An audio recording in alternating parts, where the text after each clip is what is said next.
Hello મિત્રો, કેમ છો બધા? મજામાં? તો મિત્રો, આપણે આના આગળના લેક્ચરમાં યુનિટ 2 કમ્પ્લીટ કર્યો હતો. હવે આજે આપણે સ્ટાર્ટ કરશું યુનિટ 3, મોહન એન્ડ હિઝ વીણા, એટલે કે મોહન અને તેનું વાજિંત્ર. તો ચાલો આપણે એ પાઠ વિશે ચર્ચા કરીએ. તો અહીંયા શું છે? Mohan was born in a family of musician. તો મોહનનો જન્મ એક સંગીતકારોના પરિવારમાં થયો હતો. Music was in his blood. Music છે, સંગીત એના લોહીમાં હતું. He grew up with musician like his father and other family members. તેના પિતા અને પરિવારના બીજા સભ્યોની જેમ શરૂઆતમાં તેને ગાવાની તાલીમ આપવામાં આવી અને પછી તેણે વાયોલિન શીખવવાનો પ્રયત્ન કર્યો. When he was about 10 he start leaking sitar. જ્યારે તે 10 વર્ષનો હતો ત્યારે તેને સિતાર ગમવા લાગી. He was also trend in it, played for about 3 years. તેમાં પણ તેણે તાલીમ આપવામાં આવી હતી અને લગભગ 3 વર્ષ તેણે સિતાર વગાડી. તો મિત્રો, મોહન છે એ એક સંગીતકારોના પરિવારમાં જન્મ્યો હતો અને સંગીત તેના લોહીમાં હતું. અને તેના પિતા અને પરિવારના બીજા સભ્યોની જેમ એને પણ ગાવાની તાલીમ આપવામાં આવી હતી અને ત્યાર પછી એ વાયોલિન શીખ્યો અને તેને ગિટાર પણ ગમવા લાગ્યું હતું. તે લગભગ 3 વર્ષ સિતાર એને વગાડી હતી, એવું પહેલા પેરેગ્રાફમાં કીધું છે. A German lady came to stay with Mohan's family to learn music from his father. એક જર્મન સ્ત્રી મોહનના પિતા પાસેથી સંગીત શીખવા માટે તેના પરિવાર સાથે રહેવા આવી. It was then the guitar entered his life. ત્યારે તેના જીવનમાં ગિટારનો પ્રવેશ થયો. He began his experiment with the beautiful instrument. No other instrument now in my life. તે સુંદર વાદ્ય સાથે તેણે તેના પ્રયોગ શરૂ કર્યા. હવે મારા જીવનમાં બીજા કોઈ વાદ્યને સ્થાન નથી. ગિટારને જોયા પછી એણે એવું કહ્યું, I want to play the guitar only.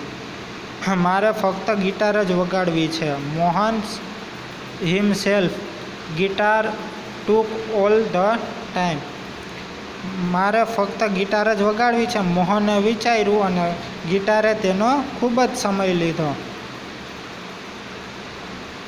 Guitar the whole day guitar. Ours is a family where sitar, vocals and classical violin are practice. Guitar આખો દિવસ ગિટાર. આપણા પરિવારમાં સિતાર, ગાયન અને શાસ્ત્રીય વાયોલિનનો અભ્યાસ થાય છે. The guitar does not have the effect which our instrument do and moreover it's not from India. એને શું કીધું એના પિતાએ કે આપણા વાદ્યો જેવી અસર ગિટારમાં નથી અને તે ઉપરાંત તે ભારતનું વાદ્ય પણ નથી, એના આંટીએ કીધું. But his mother came to help him.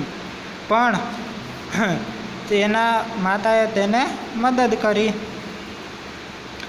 Late him follow his heart's desire. તારા પિતાને ગિટાર માટેનો તારો પ્રેમ પસંદ નથી, તેની માસીએ કહ્યું. પણ તેની માતાએ મદદે આવતા તેને શું કહ્યું કે તેને તેના હૃદયની ઈચ્છા અનુસરવા દો. She declared then his father started supporting him. તેમણે જાહેર કર્યું, પછી તો તેના પિતા પણ તેને ટેકો આપવા માંડ્યા. He was overjoyed and decided to modify this western instrument.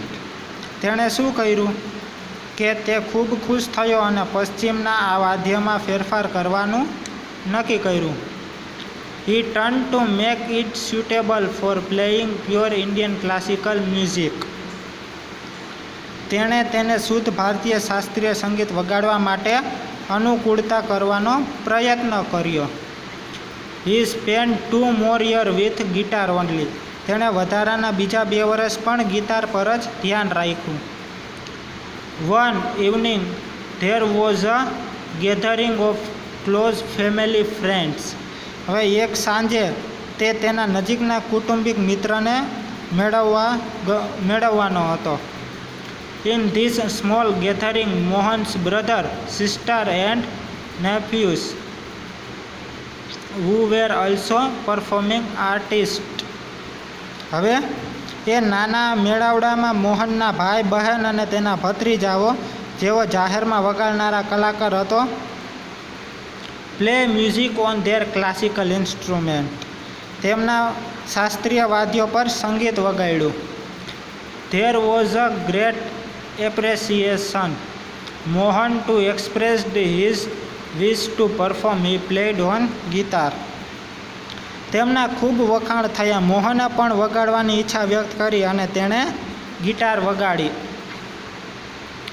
After his performance a relative said, you need to work very hard with the new instrument.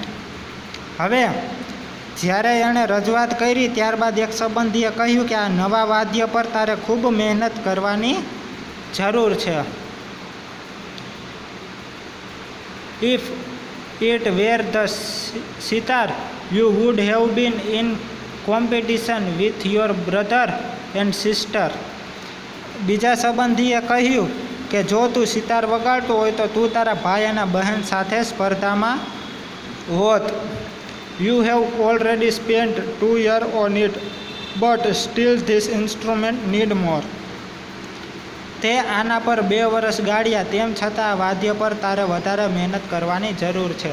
હવે જ્યારે તે તેના નજીકના સગાના ઘરે ગયો, જ્યાં મોહન, એની બેન અને એના ભત્રીજાઓ હતા, જે જાહેરમાં કલાકૃતિ કરતા, સંગીત વગાડતા, અને તેની સામે તેને રજૂઆત કરી અને મોહને પણ એ વગાડ્યું. અને જ્યારે આ વગાડે છે ત્યારે એને 2 સંબંધી સલાહ આપે છે. એક સંબંધી એને શું કહે છે કે આ નવા વાદ્ય ઉપર તારે ખૂબ મહેનત કરવાની જરૂર છે. અને બીજા સંબંધીએ શું કીધું કે તે આમાં 2 વર્ષ કાઢ્યા તો પણ તારે હજી વધુ મહેનત કરવાની જરૂર છે. After his performance someone said, the sitar sound is like a flowing strum, your instrument doesn't have the depth. તો એની રજૂઆત બાદ કોઈક બોલ્યું કે સિતારનો ધ્વનિ વહેતા ઝરણા જેવો છે, તારા વાદ્યમાં તે ઉડાણ નથી. Yet another said, your brother plays the violin, his sur and taal are so beautiful, what are you doing what this instrument. વળી બીજા સંબંધીએ શું કહ્યું કે તારો ભાઈ વાયલિન વગાડે છે, તેના સૂર અને તાલ કેટલા સુંદર છે, તું આ વાદ્ય સાથે શું કરી રહ્યો છો. Mohan was depressed and cried for the whole night. He had already given 2 years of his life to this instrument. આ બધું સાંભળીને મોહન છે એ નિરુત્સાહી થઈ ગયો અને એણે આખી રાત રડ્યો, કેમ કે તેણે પોતાના જીવનના 2 વર્ષ આ વાદ્યમાં ગાળ્યા હતા. But from the heart I am mad for guitar, there is no instrument for me but the guitar, he thought. મારું હૃદય કહે છે કે હું ગિટાર માટે જન્મ્યો છું, મારા માટે ગિટાર સિવાય બીજું કોઈ વાદ્ય નથી, એવું એણે વિચાર્યું. But from the heart I am mad for guitar, there is no instrument for this instrument will become my face to the world. I am sure I am going to make it big, very big. He was determined. આ વાદ્ય મને વિશ્વમાં ખ્યાતિ અપાવશે, મને ખાતરી છે હું સફળ થઈશ, ખૂબ સફળ થઈશ. તેણે કૃત નિશ્ચય કર્યો. This experience took place when Mohan was only 60 years of age. It was the running point to his life. આ પ્રસંગ બન્યો ત્યારે મોહન ફક્ત 16 વર્ષનો હતો. તે તેના જીવનની પરિવર્તનની પળ હતી. Mohan double his riyaz and practised for about 10 hours day. મોહને તેના રિયાઝ બમણો કર્યો અને દિવસના 10 કલાક એ અભ્યાસ કરતો.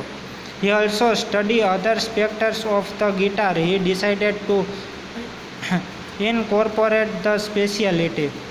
બીજા પાસાઓનો પણ અભ્યાસ કરતો હતો. તેણે દરેક વાદ્યની વિશેષતાને નિર્માણ કરવાની રીત અને ધ્વનિને ગિટારમાં મેળવીને એક કરવાનું નક્કી કર્યું. He decided to incorporate the special technique and sound every instrument into the guitar. He wanted to invent something which gave the second and the tune of the Western guitar but could be played like in Indian વીણા. તેણે એક એવા વાદ્યનું નિર્માણ કરવું હતું જેના ધ્વનિ અને સૂર તો ગિટાર જેવા જ હોય પણ તેને ભારતીય વીણાની જેમ વગાડી શકાય. Not only the sound that my instrument product is important, but it must also express my vision. મારા વાદ્યમાંથી ઉત્પન્ન થતો ધ્વનિ જ મહત્ત્વનો નથી પણ તેમાં મારી દ્રષ્ટિ પણ વ્યક્ત થવી જોઈએ. When I want to say through the instrument, he said to himself, and finally with untiring effort and understanding for rage, he created the wonderful Mohan વીણા. તેણે વિચાર્યું અને અંતે અથાગ પરિશ્રમને રાગની સમજથી તેણે એક અદ્ભુત મોહન વીણાનું પણ નિર્માણ કર્યું. Today the world know Mohan as Pandit Vishwa Mohan Bhatt, winner of the Grammy Award. આજે આખું વિશ્વ મોહન ગ્રેમી એવોર્ડના વિજેતા પંડિત વિશ્વ મોહન ભટ્ટ તરીકે ઓળખે છે. I just follow my heart poison and here I am, said Mohan at the award ceremony in 1993. હું ફક્ત મારા હૃદયની ઉત્કટ ઈચ્છતાને અનુસરતો હું અહીં છું, 1993માં ઇનામ વિતરણ સમારંભમાં મોહને કહ્યું. તો અહીંયા લોકો ગમે એવું કહેતા પણ મોહને પોતાના હૃદયનું સાંભળ્યું અને પોતે જે નિશ્ચિત કર્યું હતું એ રીતે પોતે કરી દેખાડ્યું. બરાબર. તો આ હતો આપણો ત્રીજો પાઠ, મોહન એન્ડ હિઝ વીણા, કે મોહન અને તેની વીણા. તો આ જ આપણો આ લેક્ચર અહીં પૂરો કરીએ છીએ.